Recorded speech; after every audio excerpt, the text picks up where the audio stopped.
हमारी चौड़ी करोड़ में पूर्ण रूप से हमारी दुकान चली गई थी और मुआवजा हमको 1 लाख मिला। ये दुकान हमको पड़ी 15 लाख की, 12,000 रुपया किराया। इधर उधर से पैसा व्यवस्था करके सामान जेवर ओवर बेच बाच के किसी तरह हम लोग दुकान अपना लिए। उचित मुआवजा नहीं मिला और सांसद जी किसी के साथ खड़े नहीं हुए। ताबूत आप चलाए हैं तो जनता भी ताबूत चला दी वोट के माध्यम से। हम लोग लगातार 2-3 साल आंदोलन किए हैं और ये लोग आंदोलन में हमारी बात सुनने के बजाय हम लोगों के ऊपर मुकदमा कई लगाए हैं। एक तानाशाही के ऊपर एक लगाम है, एक तमाचा है इनके ऊपर। हमको अब लगता है ये सुनेंगे और नहीं सुनेंगे 27 में भी जाएंगे। यहाँ तो हमने अपनी आंखों से देखा, लोगों की भारी भराई दुकान तोड़ दी गई है और लोग जो है संतोष करके चले गए।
चौड़ी चरण में हमारा भी मकान था।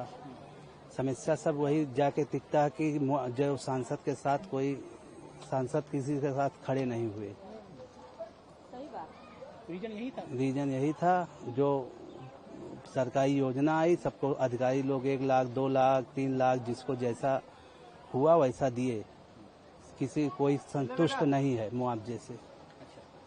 क्या होना चाहिए था मुआवजा आप लोग? मुआवजा जैसे एक दुकान 10 फुट का 20 फुट का जा रहा है, 2 लाख मिल रहा है। और नई दुकानें बना के आप 20 लाख में दे रहे हैं। टेढ़ी बाजार पे जो दुकानें बनी हैं सबको ये हुआ था जिसकी दुकानें जा रही है उसको दुकान मिलेगा। वहाँ दुकान देने के बदले 20 लाख रुपए 15 लाख रुपए की दुकान है, वो आदमी ले ही नहीं पाएगा। कितना आपका गया है?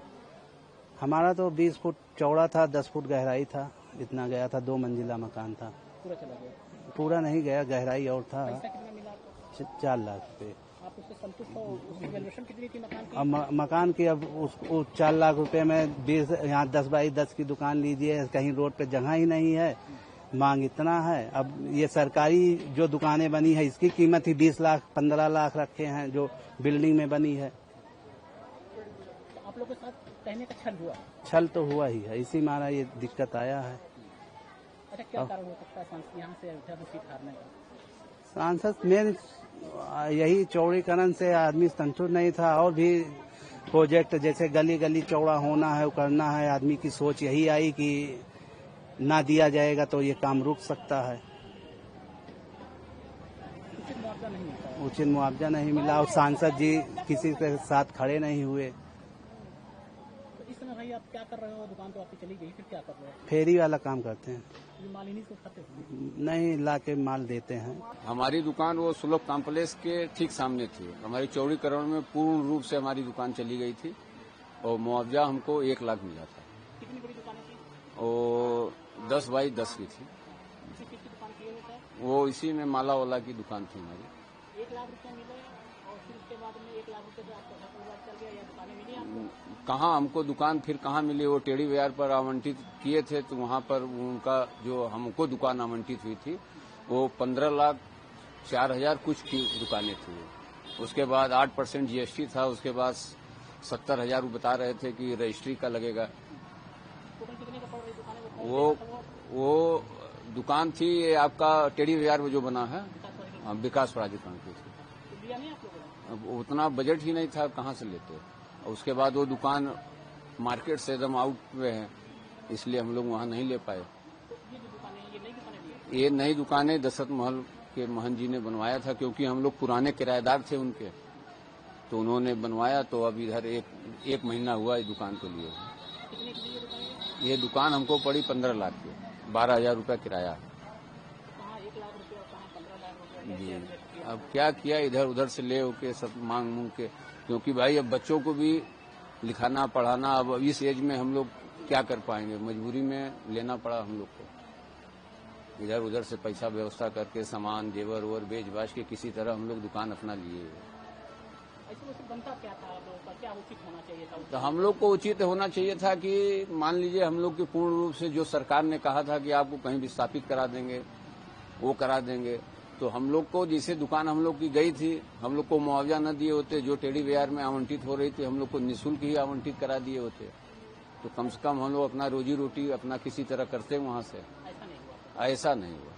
प्रशासन विधानसभा चुनाव 2022 से पहले जो है दिनेश शर्मा तत्कालीन उप मुख्यमंत्री जी आए थे और व्यापारियों के साथ समन्वय बैठक में उन्होंने आश्वासन दिया था कि हम आपको बसाने के बाद उतारेंगे और आपको दुकान के बदले दुकान दिया जाएगा।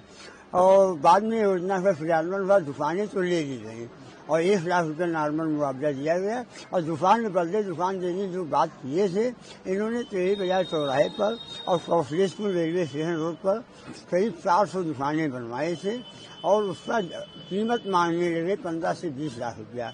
यहाँ से अधिकतर व्यापारी जो है गरीब वर्ग के हैं, लिहाजा वहाँ पर 20% लोग ही दुकानें खरीद पाए हैं। 80% व्यापारी जो विस्थापित थे आज भी विस्थापित हैं और उनको आह भी लग रही है। ये गरीब जो विस्थापित में है, दर दर के ठोकरे खा रहे हैं, रोजी रोटी लिए परेशान है, तो गरीबों की आह भी भाजपा को ये दी है।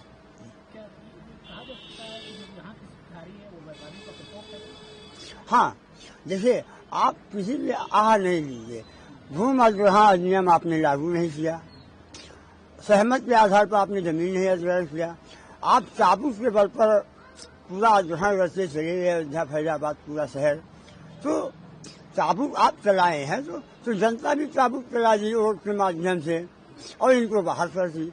अभी तो ये जनता एक इशारा ही है, आगे 2027 है, इनकी चाबुक ऐसे चलेगा 2027 में निपट जाएंगे। किसी से मिलते भी नहीं सांसद? ये सांसद जी का अब हम लोग अपने जो 2-3 साल का आंदोलन हम लोगों का चला है व्यापारी हित के लिए, हम लोग लगातार सभी जहाँ गए हैं, सभी जनप्रतिनिधियों से मिला गया, अधिकारियों से मिला गया, लेकिन कहीं कोई राहत नहीं मिला है। केवल ऊपर से आया ऊपर से आया है, तो मानवता से बड़ा कोई धर्म नहीं है। आप मानवता पुरुष शांत से नियम पालन, हम लोग भी विकास चाहते हैं, विकास होगा सबसे ज्यादा लाभ व्यापारियों को मिलेगा, सबसे ज्यादा बिक्री हम लोग में बढ़ेगी। लेकिन जब हमारी दुकान बचेगी तभी तो हम कमाएंगे।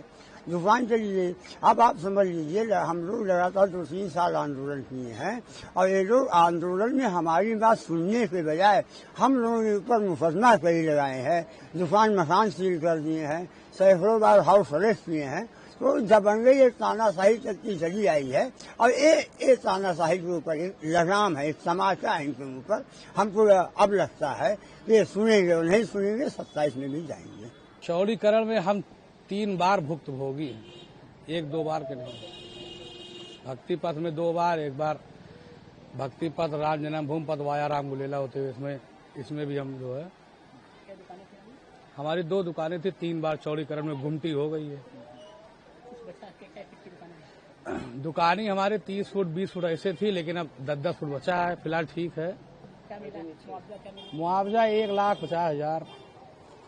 संतुष्ट हैं? ऐसा है कि दुकान देने से संतुष्ट है, मुआवजे से नहीं संतुष्ट है। क्या होना चाहिए? होना ये चाहिए था कि भाई जैसे बहुत सी यहाँ जनता पैसे के लिए नहीं मर रही है और आपने यहाँ 10 फुट की अगर जमीन ले ली सड़क चौड़ीकरण में या किसी चीज के अधिग्रहण में, तो जो आपने वादा यहाँ की जिला प्रशासन ने किया कि लोगों का पुनर्वास कर देंगे, और जब पुनर्वास करने का समय आया तो आप 20 लाख, 30 लाख, 50 लाख, गुप्तार घाट की मार्केट में 70 लाख की दुकान उठी है बोली में। अब गरीबों का अगर आप 10 फुट का जगह ले रहे हो, उसको 10 फुट 70 लाख में दोगे तो प्यासा रोज कुआं खोद रहा पानी पी रहा है, वो कहाँ से 70 लाख लाएगा? वो तो कोई उद्योगपति है नहीं। ये सब चीज प्रशासन को सोचना चाहिए था और गवर्नमेंट को सोचना चाहिए था कि अगर लोगों का हनन हम कर रहे हैं तो तो उसकी व्यवस्था भी हमें देनी चाहिए। ऐसा नहीं होना चाहिए कि आप उनको उनका घर ले लिए, दुकान ले लिए, उनका खेत ले लिए और उनको आप बाहर का रास्ता दिखा दो। 2 दिन पहले तो ऐसा लग रहा था कि हम लोगों को अयोध्या छोड़ना पड़ जाएगा, यहाँ के जो छोटे मोटे तबके के जो व्यापारी हैं। लेकिन अब 2 दिन से कुछ राहत है कि कुछ उम्मीद जग रही है कि बच सकते हैं। क्या वजह क्या है कि लोकसभा हारना? वजह लोकसभा में हारना यही है कि लोगों यहाँ के जो निर्वाचित पदाधिकारी, उनका ओवर कॉन्फिडेंस, उनका घमंड, ये उनको लीड हुआ। क्या इसका भी असर है जो चौरी कांड में हुआ? तो बिल्कुल असर है, 100% असर है। अगर यहाँ के निर्वाचित पदाधिकारी चाहते तो वो बड़े बड़े मठ मंदिरों और छोटे छोटे गरीब व्यापारियों का सेटलमेंट करा सकते थे, लेकिन यहाँ के लोगों ने ऐसा नहीं चाहा, यहाँ के पदाधिकारियों ने। इस पे उन्होंने सोचा तक नहीं। अगर वो सोचते तो छोटे मोटे गरीब दुकानदार व्यापारी जो भी हैं यहाँ, उनका सेटलमेंट बड़े बड़े मठ मंदिरों से हो जाता और लोगों को यहाँ से विस्थापन न करना पड़ता।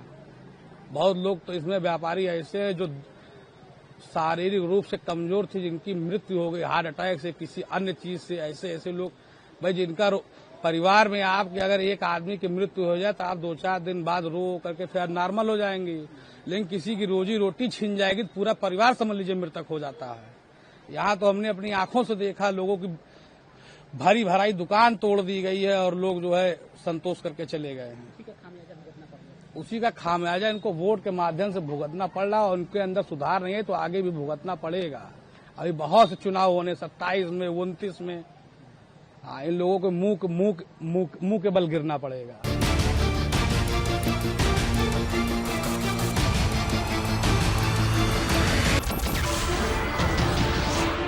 नमस्कार, मैं हूं मानक गुप्ता। अगर आपको हमारा ये वीडियो पसंद आया हो तो इसे लाइक और शेयर जरूर करें और हाँ, हमें सब्सक्राइब और फॉलो करना ना भूलें ताकि आप देश और दुनिया की कोई खबर मिस ना करें।